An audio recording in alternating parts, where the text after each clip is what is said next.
കോൺഗ്രസ് നേതാവായിരുന്ന CR ജയപ്രകാശ് അനുസ്മരണം കായംകുളത്ത് നടത്തി. AICC secretary PC Vishnunath MLA ഉദ്ഘാടനം ചെയ്തു.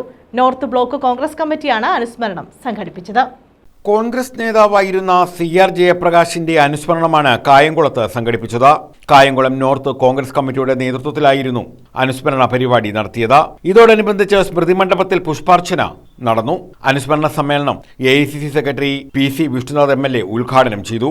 തിരുവനന്തപുരത്തേക്ക് കാറിൽ പോയാലും സാറിനറിയാം, ഹൈവേയിൽ പോയാലും MC റോഡിൽ പോയാലും നല്ല ഭക്ഷണം കിട്ടുന്ന സ്ഥലങ്ങളൊക്കെ അറിയാം. വിശ്വസ്തനായിരുന്നു അദ്ദേഹം. അതൊരു പ്രധാനപ്പെട്ട സവിശേഷതയാണ് രാഷ്ട്രീയത്തിൽ.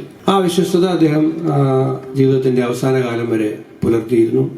ശ്രീ രമേശ് ചെന്നിത്തല KPC പ്രസിഡന്റ് ആയിരുന്നപ്പോഴാണ് അദ്ദേഹത്തിന് തിരുവനന്തപുരത്തിന്റെ സംഘടനാ ചുമതല ഇപ്പോൾ അത് ശ്രീകുമാറിനാണ്. തിരുവനന്തപുരത്തുകാർക്കൊക്കെ വലിയ മതിപ്പായിരുന്നു അദ്ദേഹത്തെ കുറിച്ച്. ബ്ലോക്ക് പ്രസിഡന്റുമാരുമായിട്ടൊക്കെ നമ്മൾ സംസാരിക്കുമ്പോൾ അവർ പറയും.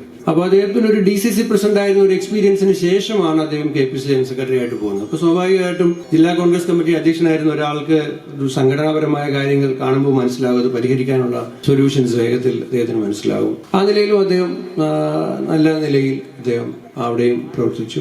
ആലപ്പുഴ ജില്ലയിൽ കോൺഗ്രസിനെ ശക്തിപ്പെടുത്തുന്നതിന് വേണ്ടി വിശ്രമരഹിതമായി പ്രവർത്തിച്ച നേതാവായിരുന്നു CR ജയപ്രകാശ് എന്ന PC വിഷ്ണുനാഥ് അനുസ്മരിച്ചു. Block Congress president T Zainulabuddeen അധ്യക്ഷത വഹിച്ചു. DCC president advocate B Babu Prasad, KPCC general secretary advocate KP Sreekumar, UDF ജില്ലാ chairman CK Shajimohan, E Sameer, NV, Kattanam Shaji, Mannar Abdul Latheef, Aby Kuriakose, AJ Shajahan, AP Shajahan, Chirappurath Murali, AM Kabeer, Gayathri Thampan, Rajan Chengilil, Alex Mathew, Rajeev Valyath, MG Mohankumar തുടങ്ങിയവർ പങ്കെടുത്തു. News bureau, Kayamkulam.